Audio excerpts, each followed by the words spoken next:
بسم اللہ والصلاة والسلام علی رسول اللہ اما بعد۔ یہ صفحہ نمبر ہے 174، آیت نمبر ہے 114۔ اعوذ باللہ من الشیطان الرجیم، بسم اللہ الرحمن الرحیم۔ لا خیر فی کثیر من نجواہم الا من امر بصدقۃ او معروف او اصلاح بین الناس ومن یفعل ذلک ابتغاء مرضات اللہ فسوف نؤتیہ اجرا عظیما۔ لا خیر، کوئی خیر نہیں ہے، فی کثیر من نجواہم، اکثر سرگوشیوں میں، اکثر سرگوشیوں میں خیر نہیں ہوتی، الا مگر من امر بصدقۃ، کسی کو صدقہ کرنے کا مشورہ دینا ہو، او معروف، یا کسی نیک کام کرنے کا، او اصلاح بین الناس، یا تمہاری سرگوشیاں لوگوں کے درمیان صلح کروانے کے لیے ہوں، پھر ٹھیک ہے۔ ومن یفعل ذلک ابتغاء، جو یہ کرے گا اور اس کے کرنے کا مقصد ابتغاء مرضات اللہ، اللہ کی رضا حاصل کرنا ہوگا، فسوف نؤتیہ اجرا عظیما، تو ان قریب ہم اسے دیں گے اجرا عظیما، بہت بڑا اجر۔ بھال چل رہی تھی اس جھگڑے کی، اس جھگڑے میں کیا ہوا، جو منافقین کا گروہ تھا رات کو مشورے کر رہے تھے کہ ہم نے صبح کیس کیسے لڑنا ہے۔ اللہ تعالیٰ نے اب اس پہلو پہ بات کی ہے، فرمایا لا خیر فی کثیر من نجواہم، اکثر نجوا کہتے ہیں سرگوشی کو، خفیہ باتیں، خفیہ پلاننگ جو مسلمان ایک دوسرے کے خلاف کریں، تو اکثر سرگوشیوں میں خیر نہیں ہوتی۔ 2 لوگ 3 لوگ 4 لوگ سائڈ پہ جا کے چپ کے باتیں کریں، ان میں خیر نہیں ہوتی۔ جو خیر کا کام ہے، نیکی کا کام ہے، وہ تو الاعلانیہ ہوتا ہے۔ یہ جو چھپا کے باتیں کرنی ہوتی ہیں، ان کے اندر خیر نہیں ہوتی۔ خفیہ مجلسوں میں شرکت کرنا یہ شر سے خالی نہیں۔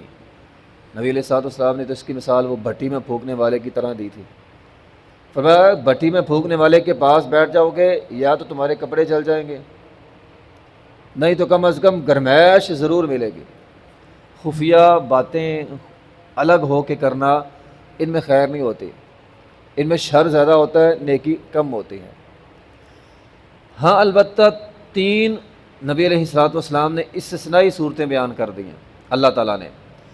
فرمایا الا من امر بصدقۃ، کسی کو صدقہ کرنے کا مشورہ دینا ہو، بندہ نیک ہے، صاحب ثروت ہے، صدقہ نہیں کرتا، تو کسی جگہ ضرورت ہے، تو آپ اگر سب کے سامنے اسے کہیں گے شاید وہ برا مان جائے، آپ اسے الگ تھلگ ہو کے ایک سائڈ پہ لے جا کے مشورہ دے دیں، یار فلاں جگہ ضرورت ہے، فلاں مسجد میں فلاں آدمی کو، فلاں غریب ہے، مسکین ہے، بیوہ ہے، فلاں ادارہ ہے، فلاں جگہ ہے، وہاں صدقے کی ضرورت ہے، اور تجھے اللہ تعالیٰ نے دیا ہے تو صدقہ کر دے۔ تو یہ آپ الگ جا کے کسی کو سمجھانا چاہتے ہیں تو سمجھا دیں، اس میں خیر ہے، اس کے اندر جو ہے وہ نیکی ہے۔ اور پھر اس سے یہ بھی پتہ چلا صدقہ چھپا کے دینا زیادہ افضل ہے۔ ویسے تو بعض خاص موقعوں میں سب کے سامنے دینا افضل ہوتا ہے، لیکن عمومی حالت میں صدقہ چھپا کے دینا افضل ہے۔ صدقے کی باتیں چھپا کے کرنا زیادہ بہتر ہے۔ حتیٰ کہ حدیث میں کیا آیا ہے، دائیں ہاتھ سے دو، بائیں ہاتھ کو پتہ نہ چلے تو اللہ عرش کا سایہ دیتا ہے۔ اب دینے اگرچہ آپ نے 50 روپے ہی ہیں، لیکن اگر وہ 50 روپے آپ اس انداز میں دیتے ہیں کہ بائیں ہاتھ کو پتہ نہیں چلا، کسی کو بھی خبر نہیں ہوئی، مطلب کسی کو خبر نہیں ہوئی، اللہ آپ کو عرش کا سایہ دے دے گا۔ اللہ اس 50 روپے کی اتنی قدر کرے گا کہ اللہ آپ کو عرش کا سایہ دے گا۔ نمبر 2 ہے او معروف، کسی کو اچھی بات کہنا، بعض اوقات ہوتا کیا ہے، بات تو آپ نے اچھی کرنی ہے، لیکن اگر آپ سب کے سامنے کریں گے بندہ برا مان جاتا ہے۔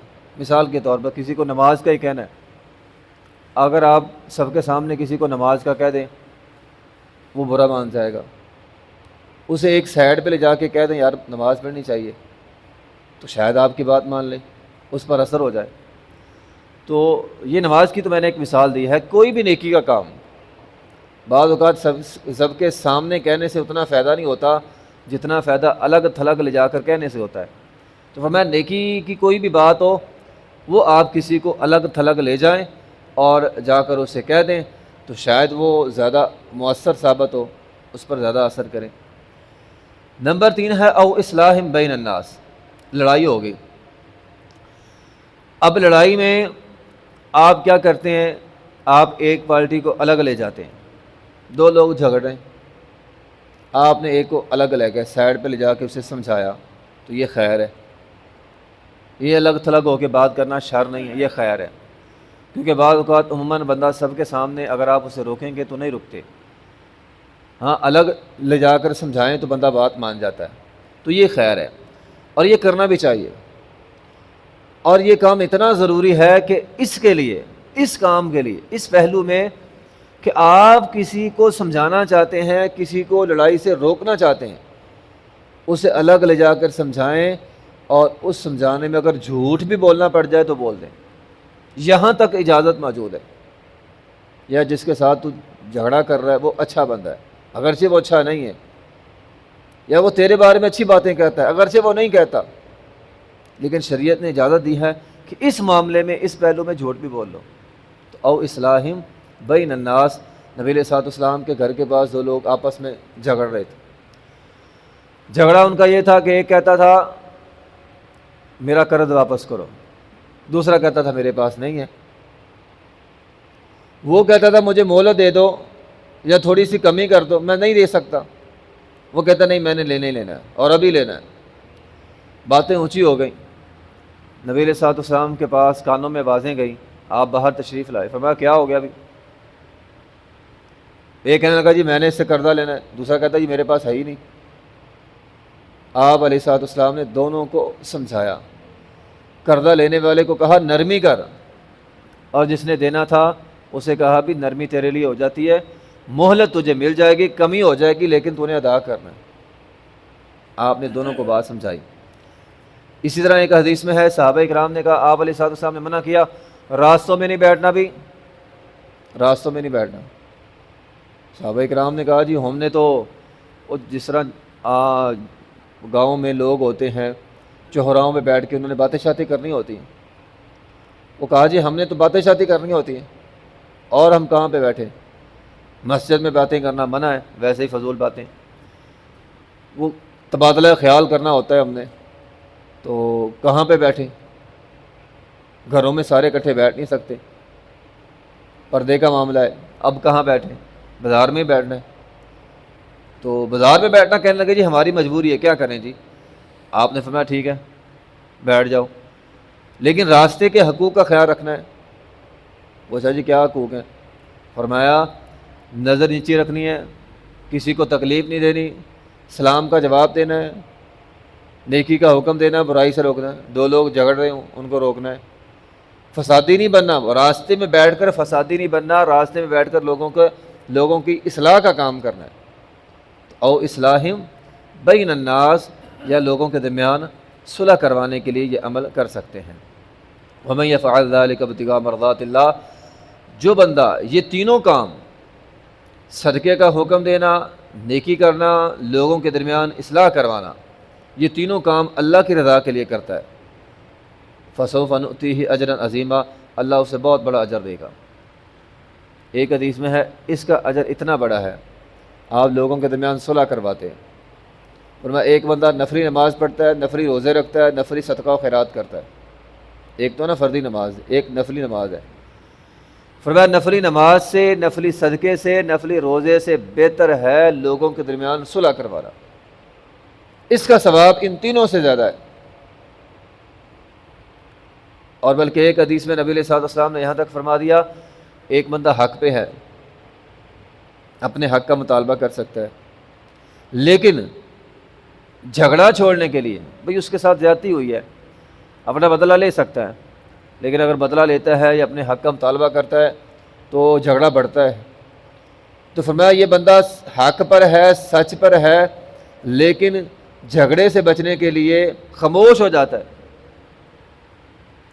اللہ تعالیٰ کو یہ ادا اتنی پسند ہے، اللہ تعالیٰ اس کو جنت کے وسط میں گھر دے گا، اس نے جھگڑا چھوڑ دیا۔